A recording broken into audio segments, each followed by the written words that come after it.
hidup saya. Pahit, saya merasa pahit. Gak tahu sebenarnya saya, tapi saya yang nggak tenang gitu, teman-teman.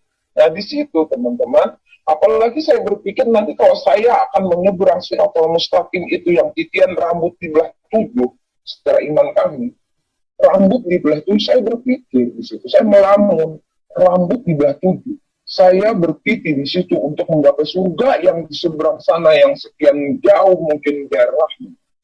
Apakah saya sanggup? Jelas saya tidak sanggup. Lalu saya merasa, aduh, saya tidak mampu.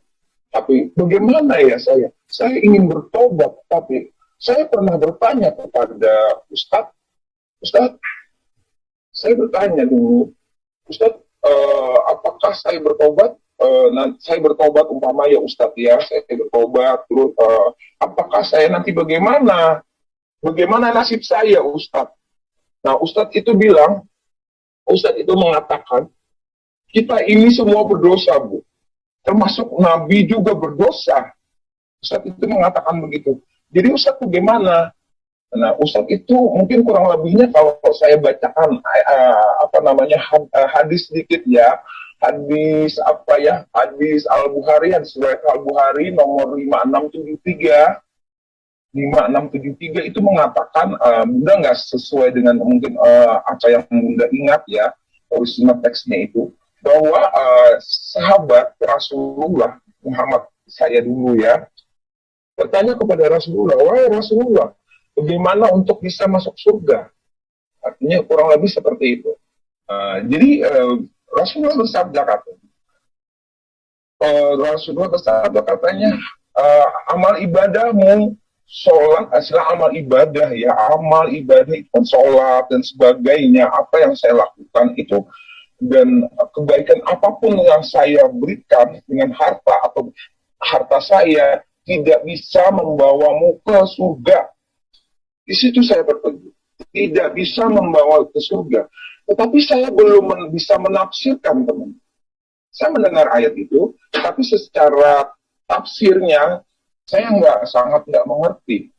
Cuman hanya berarti saya itu nggak bisa. Nah, saya pikir saya udah diancam begitu dan dan beliau, engkau pun juga tidak Rasulullah, kata sahabat Rasulullah.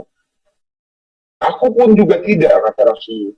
Saya cuman mendengar itu, cuman nggak ya udahlah waktu itu ya, cuma sepintas gitu aja lah, nggak terlalu meresapin, nggak terlalu harus menanyakan terlalu banyak panjang lebar. Jadi saya itu istilahnya berjalan di tempat, teman-teman, galau.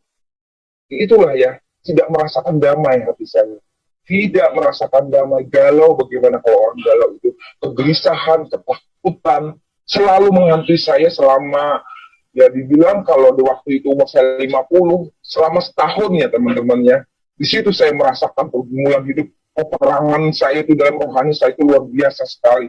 Di situ teman-teman, sampai suatu saat itu suami saya itu menonton penginjilannya Christian Prince, suami saya. Jadi waktu itu saya bersebelahan dengan suami saya nonton YouTube, sampingnya saya sholat gitu loh. Di sebelah YouTube Christian Prince. Saya itu jujur teman-teman, untuk bisa mengerti bahasa Inggris gitu, kata suami saya, gini ikut nih, dengerin nih, kata dia gitu kan, setelah saya sholat, coba dengerin. Saya masih pakai saja pakai mukena, saya tengok itu Christian, ini orang yang hebat luar biasa, kata dia. Bahwa katanya gini loh, agama itu nggak bisa membawa ke surga, kata suami saya begitu aja. Agama itu tidak bisa menyelamatkan kamu. Saya cuma, agama tidak bisa menyelamatkan. Terus apa dong?